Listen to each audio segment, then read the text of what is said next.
Good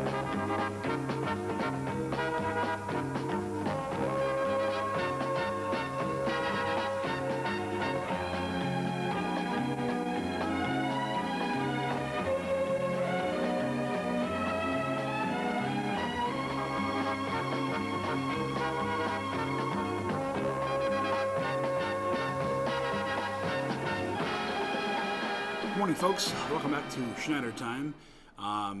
I want to talk today about what you'll do when life gets crazy.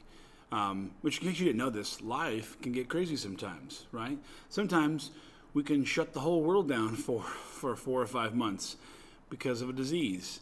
I'm sure that's, I'm speaking to you nothing you don't already know, but life can get really crazy. And now sometimes not even our big picture national lives, sometimes our personal lives can just get crazy.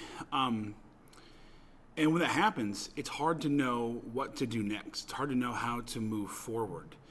My daughter's, mostly my 2-year-old, loves the movie Frozen 2. She loves everything Frozen, to be fair, but we watched a lot of Frozen 2 over the summer, and in Frozen 2, there's this line they keep using, this little statement they keep saying that basically when you're confused about what to do next, all you have to do is the next right thing. Just do the next right thing. And the idea is that, you look at your options and you decide, okay, this is the next right step for my life. This is the next right thing to do morally. I should do this thing. But sometimes it's not always clear. How do you determine what's right for you, what's right in a moral sense, what's the wisest and best choice to make? It's not always easy to make those decisions. And part of why it gets hard is when life gets crazy, there are a million things bubbling up all around you, and all the things you thought were steady and dependable might prove to be a little bit less so. You guys probably don't know this, even if you had me last year, but going into March, the shutdown, we had just found out my wife was pregnant, and we got confirmation the week after the shutdown had started, and we were excited. Baby was going to be it was a boy, and we were super pumped to have 2 girls and a boy. It was going to be awesome, and I did everything for my wife over the summer. I did all the shopping, all the errands, because I didn't want her to go out and possibly get sick and it affect the baby. And then a week after our anniversary, middle of June, we found out the baby had already died. And that was, without a doubt, the worst day of our lives.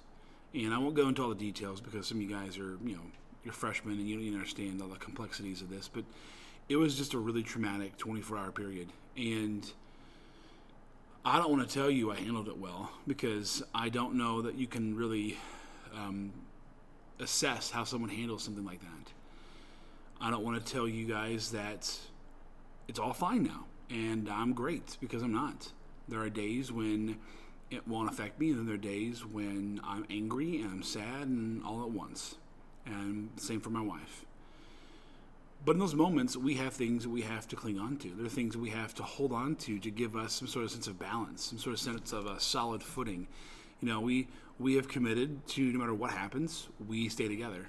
And so there have been times in the past few months when we've gotten really angry, not at each other, not because of each other, but because of just, all the emotions in the background. And plus, spending 6 months together in the house without any breaks, that's a little bit, that'll add some tension. And we've had to just say we are committed to each other. For us personally, there have been times when, if it hadn't been for our religious beliefs, we would have we've been lost. And I'm not here to advocate anything for you guys. I'm just here to give you some advice, like I always do. Find something.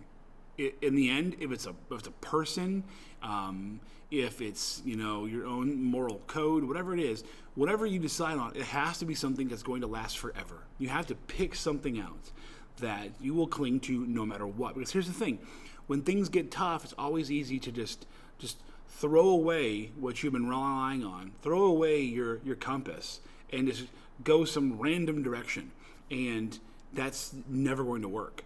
I read a book this summer. I read an audiobook this summer about hiking the Appalachian Trail, and it's a very interesting book. And at one point, there is this patch of woods that it's very hilly, and so you can see things from a distance. But the woods themselves, once you get down from the hills, are so intense and tangled that it's so it's hard to go a straight path, and you almost never can.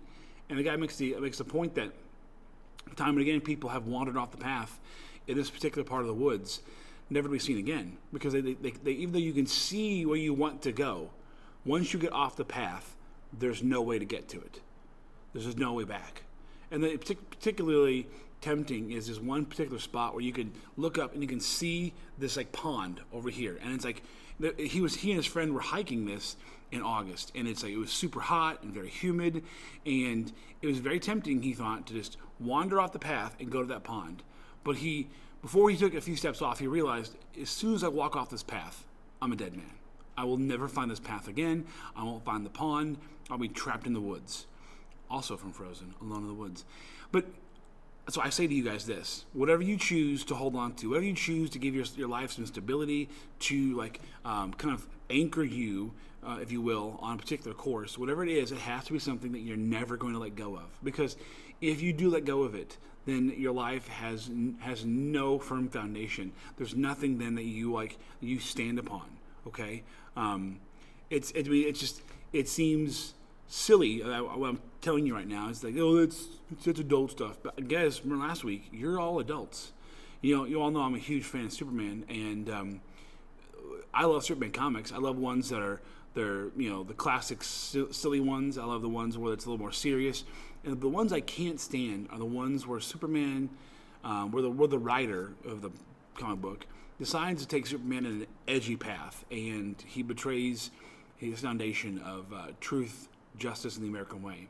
And in one of the books, one of my favorite books, there's a villain that approaches Superman, and basically to defeat the villain, Superman has to abandon his beliefs.